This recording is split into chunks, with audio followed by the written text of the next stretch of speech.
Hola, bienvenidos a la clase de semiología del módulo de neurología en que vamos a hablar sobre síndrome piramidal.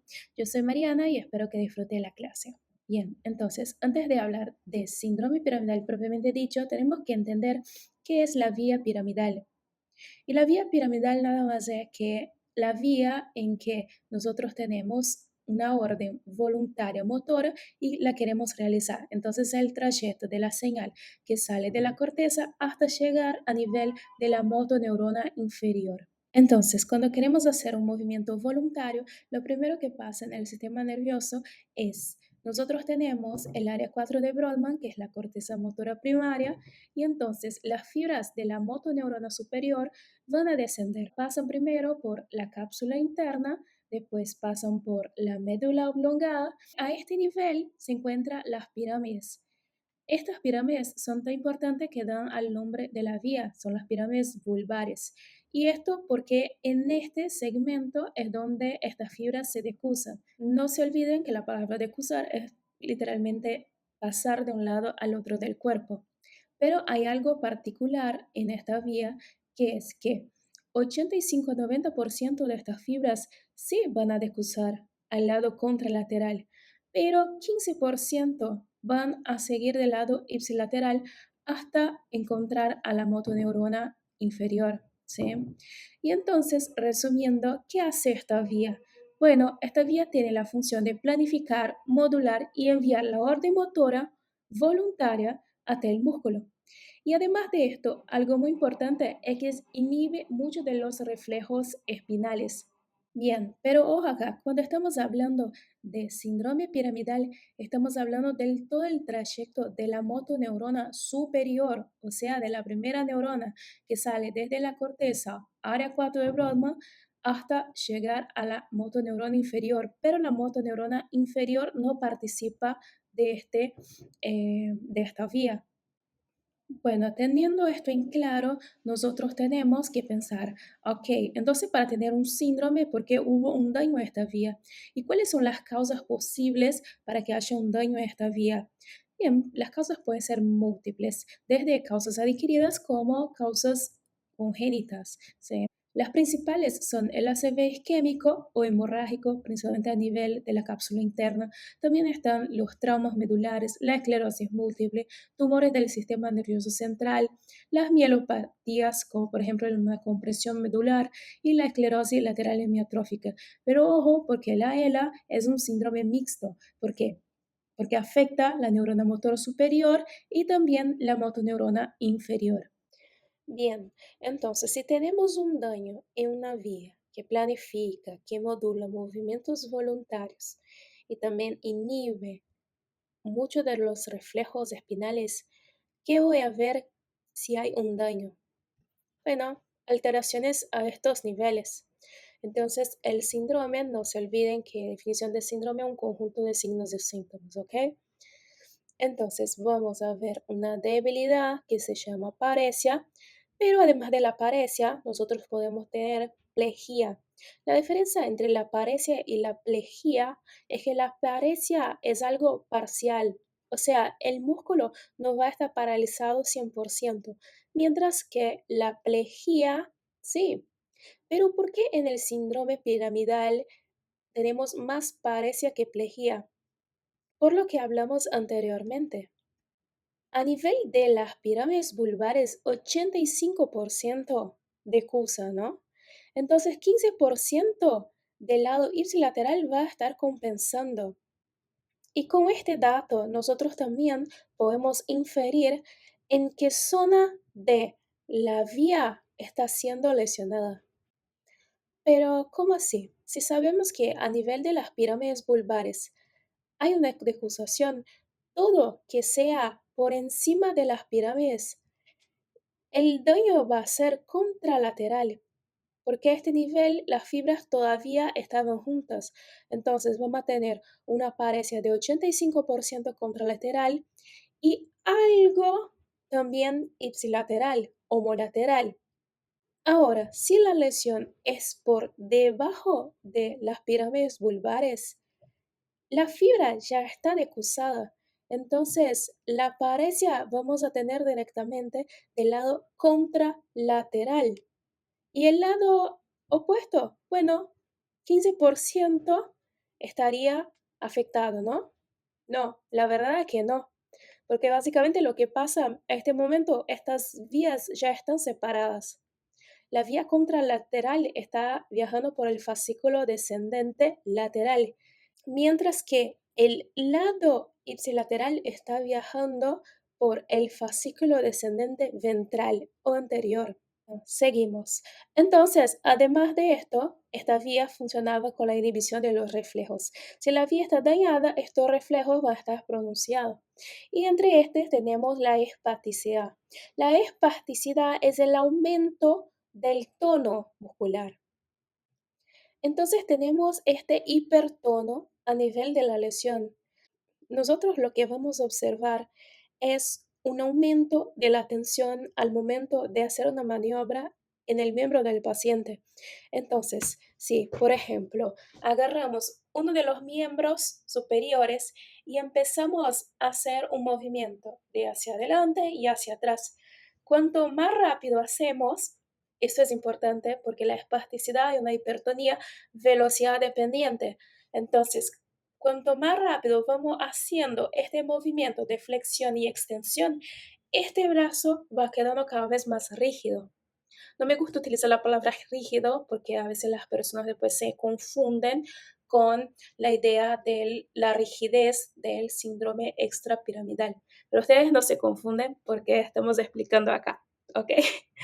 Entonces va a sentir esta tensión muy fuerte y en algún momento esta tensión ya va cediendo.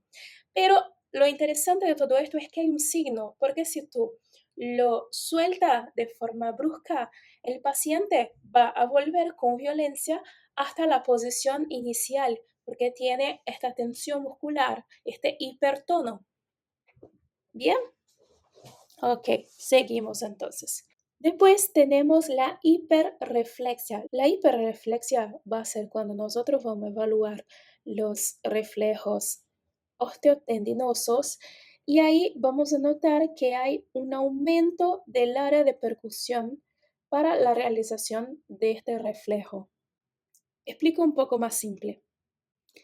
Si nosotros queremos evaluar el reflejo bicipital, nosotros tenemos que percutir con el martillo a nivel del tendón del bíceps. Normalmente lo que va a pasar es que si percutimos acá, nosotros tenemos un reflejo. Sé que la mano no es esta posición, pero no hay cómo modificarla, ¿ok? Entonces, acá sería local el área ideal para tener el reflejo. Pasa que un síndrome piramidal no importa si estamos percutiendo exactamente este tendón, sino que podemos como golpear acá, golpear acá, golpear acá y sigue teniendo este reflexo, que es diferente del reflejo vivo. El reflejo vivo va a ser cuando usted percute el tendón del biceptal y vas a ver que la respuesta no es una respuesta tan normal, es una respuesta más alterada, más fuerte. Pero eso no significa que es por un síndrome piramidal. Puede haber varias causas, e incluso causas fisiológicas.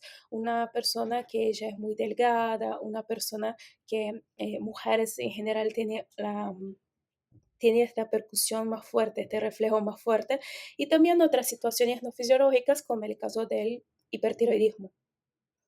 Bien, después tenemos el clonus. El clonus va a ser un movimiento rítmico y en el caso del síndrome piramidal va a ser inagotable.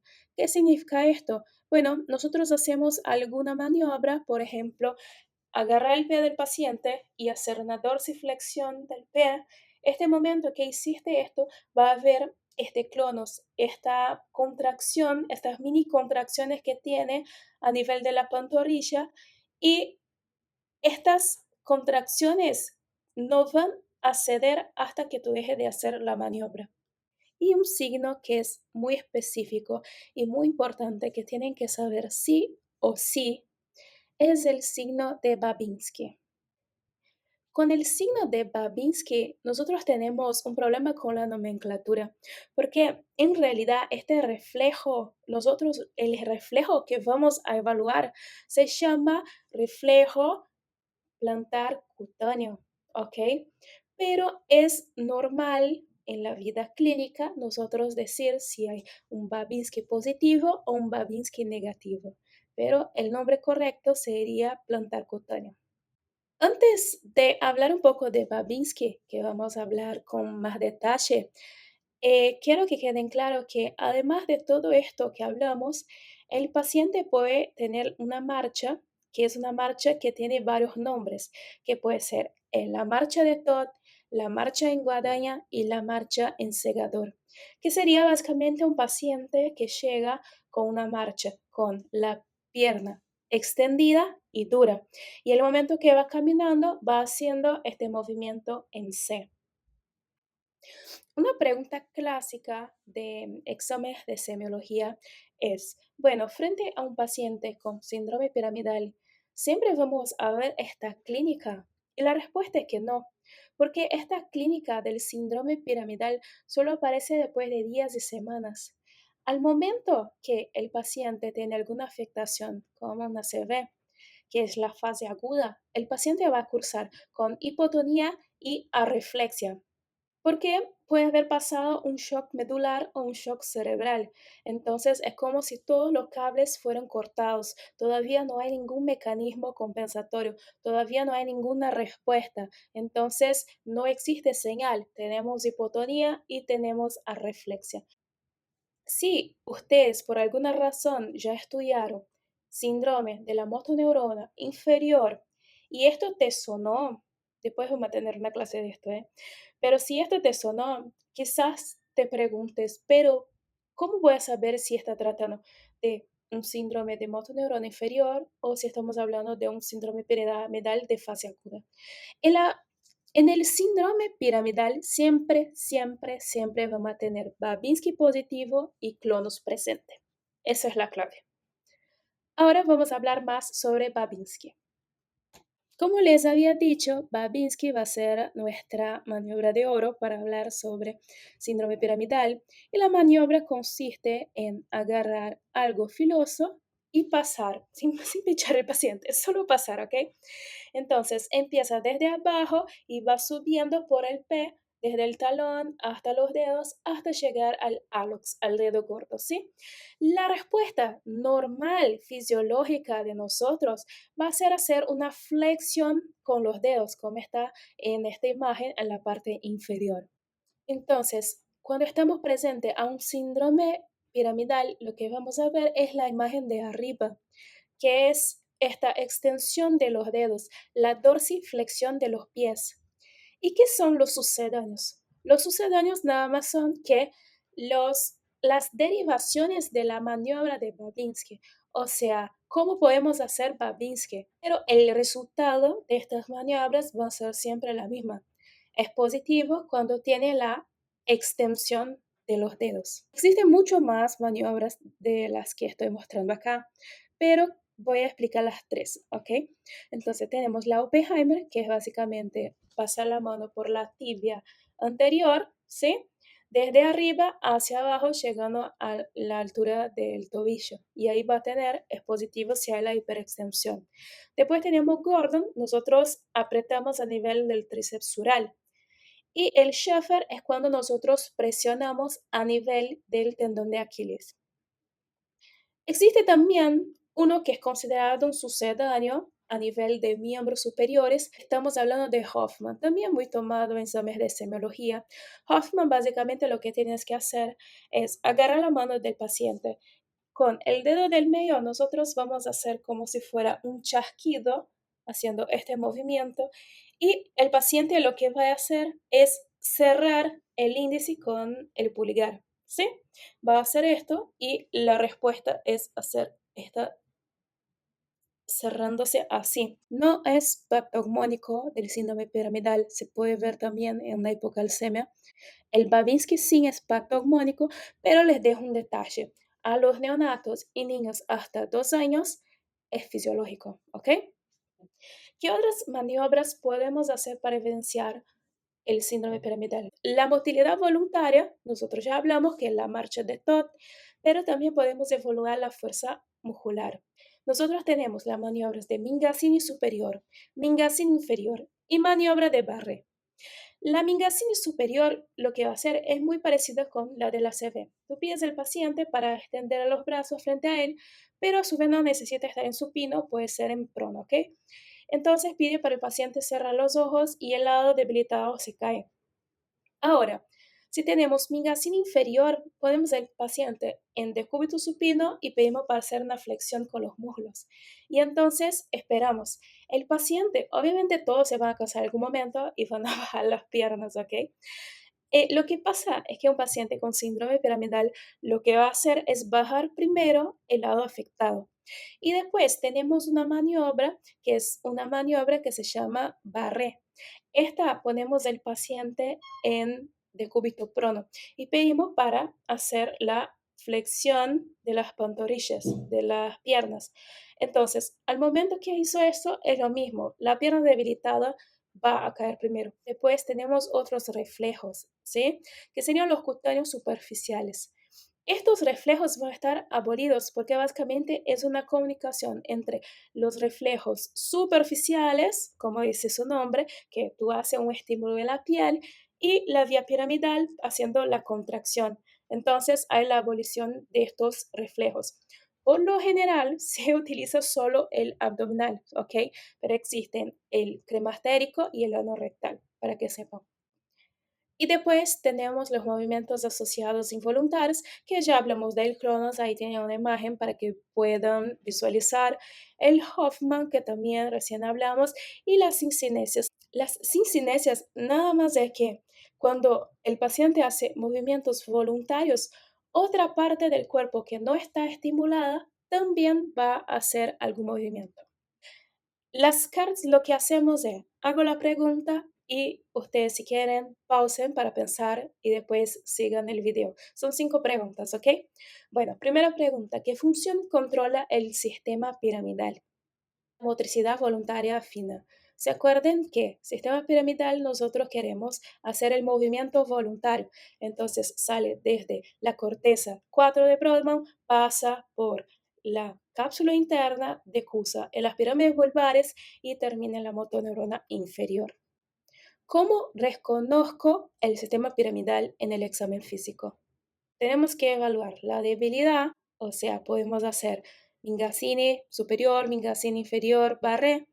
Espasticidad, nosotros hacemos la maniobra para ver si tiene el signo de la navaja. Hiperreflexia, bueno, evaluando los reflejos osteotendinosos. Babinski, acordarse de los sucedáneos también.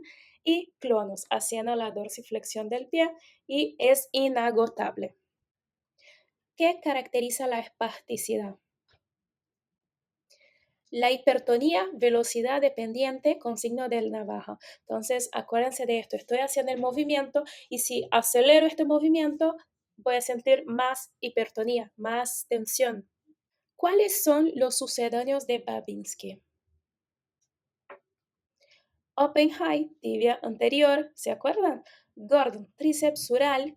En miembros superiores, Hoffman, haciendo el dedo, ¿sí? Así, y cierra acá. Y Shadok. ¿Shadok? Sí, Shadok. O sea, es otro sucedáneo. Después investiguen cuál es. Lo que hablamos de Schaffer, lo que presionamos el tendón de Aquiles, ¿ok? En un paciente agudo, ¿se ve el síndrome piramidal clásico?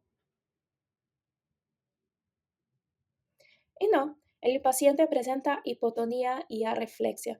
¿Y cómo diferenciaría esto del síndrome de la motoneurona inferior?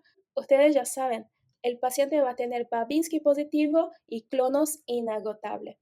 Espero que les haya servido esta clase. Les mando un abrazo y cualquier duda que tengan, mándame un mensajito. Chao.